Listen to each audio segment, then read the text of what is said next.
जी भाई, मैं आपसे सबसे पहले आपको सॉरी बोलना चाहता हूं कि मैं कल फेसबुक लाइव में नहीं आया। कल आप सब लोग जानते हैं कि हम लोग सुप्रीम कोर्ट में थे और सवेरे 10 आपको बजे ध्यान से होगा लेकर कि 4 बजे 2019 तक हम के लोग आखिरी सुप्रीम कोर्ट महीने में में थे। नागरिकता उसके संशोधन बाद कानून हमारे जो पारित होने के बाद संसद से किस कदर बवाल मचा था। ये कानून अफगानिस्तान, पाकिस्तान और बांग्लादेश से आए हिंदू, सिख, ईसाई, पारसी, जैन, बौद्ध व्यक्तियों को जो वहां से भारत आकर भारत में शरण मांग रहे हैं, उन्हें नागरिकता की तय शर्तों के मुताबिक वर्ष भारत में रहते हुए पूरे होने के बाद भारत की नागरिकता मिल सकेगी। इसका प्रावधान इस कानून में किया गया था, लेकिन इसे लेकर ये बात उठने लगी कि जब तमाम लोगों को नागरिकता देने की बात कही जा रही है तो सिर्फ मुसलमानों को क्यों वंचित किया गया है। ये धर्म के आधार पर भेदभाव है। सरकार का ये कहना था कि आसपास के जो देश हैं वो मुस्लिम देश हैं और उनसे दूसरे धर्मों के लोग भी भारत आकर शरण लेते हैं, इसलिए कानून में ये व्यवस्था की गई है। बहरहाल उस दौरान ये भी फैल गया कि अभी तो सीएए लाया गया है, बाद में एनआरसी ले आया जाएगा, वहां नागरिकों का रजिस्टर बनाया जाएगा और भारत में रह रहे मुसलमानों को दिक्कत हो सकती है, उन्हें कहीं और जाने को कहा जाएगा। ऐसी तमाम बातें उस दौरान फैली थी और उसे लेकर सड़कों पर काफी बवाल हुआ था, आंदोलन हुआ था। सुप्रीम कोर्ट में भी याचिकाएं दाखिल हुई थी, बहुत सारी याचिकाएं दाखिल हुई थी जिनमें ये कहा गया था कि धर्म के आधार पर भेदभाव नहीं किया जा सकता है नागरिकता देते वक्त, और ये संविधान के अनुच्छेद 14 यानी समानता के अधिकार का उल्लंघन है। 22 जनवरी 2020 को ये मामला सुप्रीम कोर्ट में लगा था और सुप्रीम कोर्ट ने केंद्र सरकार को नोटिस जारी किया था, लेकिन कानून पर रोक लगाने से मना कर दिया था। कोर्ट ने उस समय केंद्र सरकार को 6 हफ्ते में जवाब देने के लिए कहा था। उस आधार पर मार्च 2020 में ये मामला सुनवाई के लिए लगना था, लेकिन मार्च 2020 में पूरे भारत में कोरोना की महामारी फैल गई, कोर्ट का काम भी सीमित हो गया और ये मामला कहीं पीछे चला गया। उसके बाद से ये मामला लग नहीं पाया और अब करीब 2.5 साल के अंतराल के बाद ये मामला लगा चीफ जस्टिस यूयू ललित और जस्टिस एस रविंद्र भाट की बेंच के सामने। जजों ने कहा कि इस मामले में बहुत सारे संवैधानिक सवाल हैं, भविष्य में इसे 3 जजों की बेंच सुने, इसकी हम व्यवस्था करना चाहते हैं, लेकिन फिलहाल क्योंकि पहले 160 के करीब याचिकाएं लगी थी जब जनवरी 2020 में सुनवाई हुई थी, उनकी भी संख्या बढ़कर 220 के करीब हो गई है। ऐसे में कुछ आदेश देने जरूरी है ताकि आगे चलकर सुविधा के साथ, आसानी के साथ सुनवाई हो सके और उसे तेजी से निपटाया जा सके। सभी वकील इस बात से सहमत नजर आए कि 220 याचिकाओं को अगर एक एक करके सुना गया तो जाने इसमें कितना समय लगेगा। ऐसे में अब आपको ये बताते हैं कि सुप्रीम कोर्ट ने आखिर आदेश क्या दिया है इस मामले में। सुप्रीम कोर्ट ने कहा है कि 220 याचिकाओं में या इससे भी अधिक कुछ और नई याचिकाएं भी दाखिल हुई है मामले में। उनमें सबसे पहले तो जिन याचिकाओं पर अब तक नोटिस जारी नहीं हुआ था, क्योंकि जनवरी 2020 में 160 के करीब याचिकाओं पर नोटिस जारी हुआ था, अब कई नई और याचिकाएं आ गई हैं, उनमें भी केंद्र को नोटिस जारी किया जा रहा है।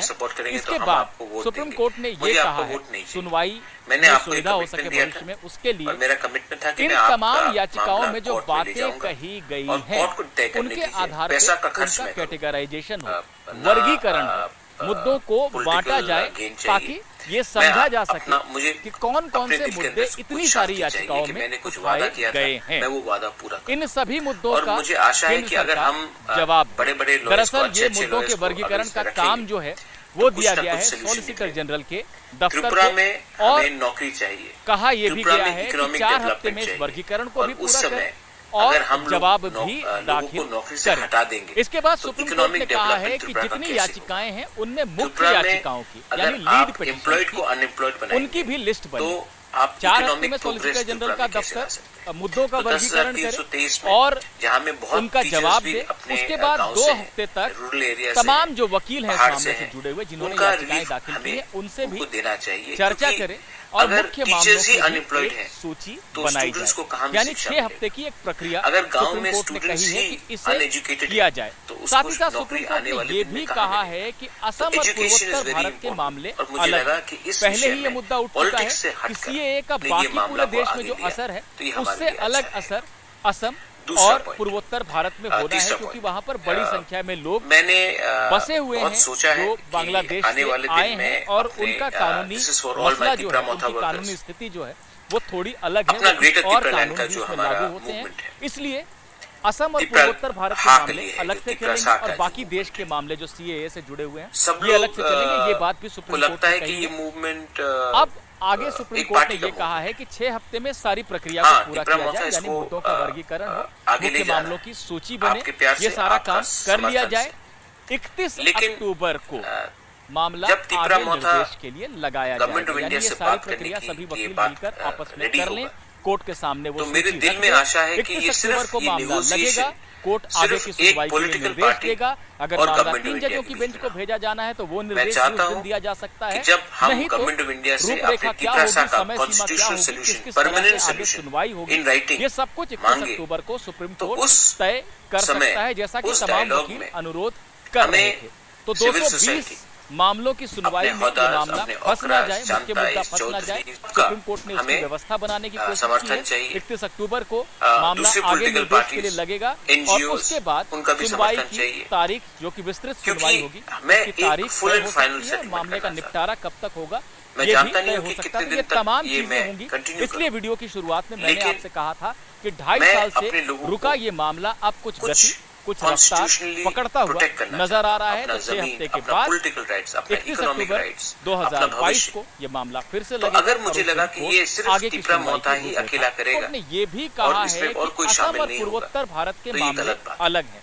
पहले ही ये मुद्दा उठ चुका है कि सीएए का बाकी पूरे देश में जो असर है उससे अलग असर असम और पूर्वोत्तर भारत में होना है, क्योंकि वहाँ पर बड़ी संख्या में लोग बसे हुए हैं जो बांग्लादेश से आए हैं और उनका कानूनी मसला जो है, उनकी कानूनी स्थिति जो है वो थोड़ी अलग है, वो कुछ और कानून भी उसमें लागू होते हैं। इसलिए असम और पूर्वोत्तर भारत के मामले अलग से चलेंगे और बाकी देश के मामले जो सीएए से जुड़े हुए हैं ये अलग से चलेंगे। ये बात भी सुप्रीम कोर्ट ने कही है।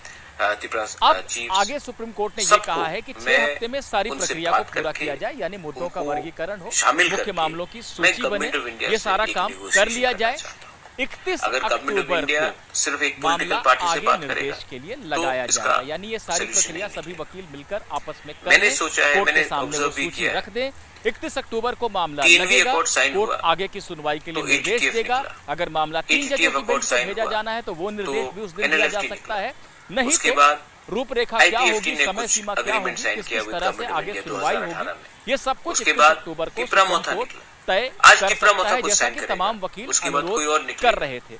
मैं चाहता हूं कि हमारे लोगों मामलों की सुनवाई में ये मामला फंस ना जाए, मुख्य मुद्दा फंस ना जाए। अगर मैं सिर्फ अपने पार्टी की तरफ से बनाने की कोशिश की है तो मुझे शॉर्ट टर्म फायदा, मामला आगे निर्देश, लेकिन अगर मैं लॉन्ग टर्म और उसके बाद सुनवाई की तारीख, जो कि विस्तृत सुनवाई होगी, उसकी तारीख तय हो सकती है। मामले का निपटारा कब तक होगा ये भी तय हो सकता है। तो ये तमाम चीजें होंगी, इसलिए वीडियो की शुरुआत में मैंने आपसे कहा था कि 2.5 साल से रुका ये मामला अब आने वाले दिन में कुछ रफ्तार पकड़ता हुआ नजर आ रहा है। तो 6 हफ्ते के बाद 31 अक्टूबर 2022 को मामला से लगेगा और उस दिन कोर्ट जब हम लोग दिल्ली जाकर बात करेंगे, कोर्ट ने ये भी कहा है कि असम और पूर्वोत्तर भारत के मामले अलग है।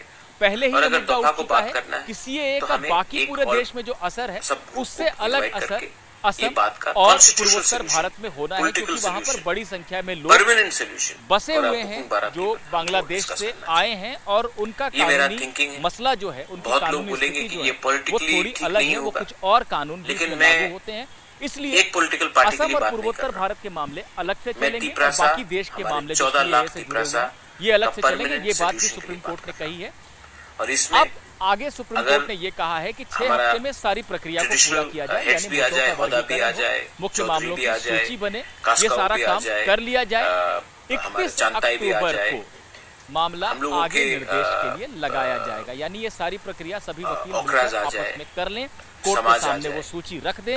31 अक्टूबर को मामला लगेगा, कोर्ट आगे की सुनवाई के लिए निर्देश देगा। अगर मामला 3 जजों की बेंच को भेजा जाना है तो वो निर्देश भी उस दिन दिया जा सकता है, नहीं तो रूपरेखा क्या होगी, समय सीमा क्या होगी, किस तरह से आगे सुनवाई होगी, ये सब कुछ 31 अक्टूबर को सुप्रीम कोर्ट तय कर सकता है, जैसा कि तमाम वकील अनुरोध कर रहे थे। तो 220 मामलों की सुनवाई में ये मामला फंस ना जाए, मुख्य मुद्दा फंस ना जाए, सुप्रीम कोर्ट ने उसकी व्यवस्था बनाने की कोशिश की है। 31 अक्टूबर को मामला आगे निर्देश के लिए लगेगा और उसके बाद सुनवाई की तारीख, जो कि विस्तृत सुनवाई होगी, उसकी तारीख तय हो सकती है और मामले का निपटारा कब तक होगा ये भी तय हो सकता है। तो ये तमाम चीजें होंगी।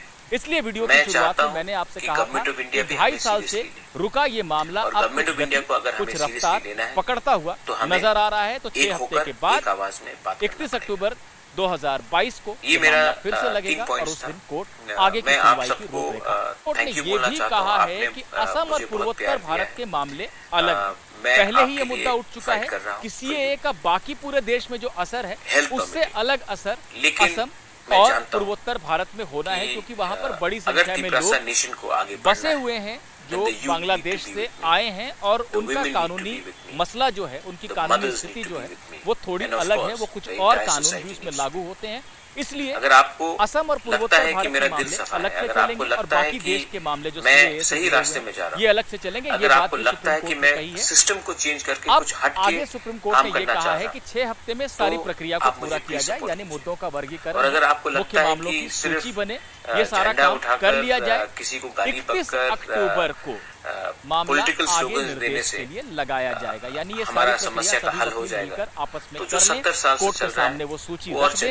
31 अक्टूबर को मामला लगेगा, कोर्ट आगे की सुनवाई के लिए निर्देश देगा। अगर मामला 3 जजों की बेंच को भेजा जाना है तो वो निर्देश भी उस दिन दिया जा सकता है, नहीं तो रूपरेखा क्या होगी, समय सीमा क्या होगी, किस तरह से आगे सुनवाई होगी, ये सब कुछ 31 अक्टूबर को सुप्रीम कोर्ट तय कर सकता है, जैसा कि तमाम वकील अनुरोध कर रहे थे। तो 220 मामलों की सुनवाई में ये मामला फंस ना जाए, मुख्य मुद्दा फंस ना जाए, सुप्रीम कोर्ट ने उसकी व्यवस्था बनाने की कोशिश की है। 31 अक्टूबर को मामला आगे निर्देश के लिए लगेगा और उसके बाद सुनवाई की तारीख, जो कि विस्तृत सुनवाई होगी, उसकी तारीख तय हो सकती है और मामले का निपटारा कब तक होगा ये भी तय हो सकता है। तो ये अलग-अलग आवाज में एक ही बात, इसलिए वीडियो की शुरुआत में मैंने आपसे कहा था कि 2.5 साल से रुका ये मामला अब कुछ गति, कुछ रफ्तार पकड़ता हुआ नजर आ रहा है। तो 6 हफ्ते के बाद 31 अक्टूबर 2022 को ये मामला फिर से लगेगा और उस दिन कोर्ट आगे की सुनवाई की रूपरेखा।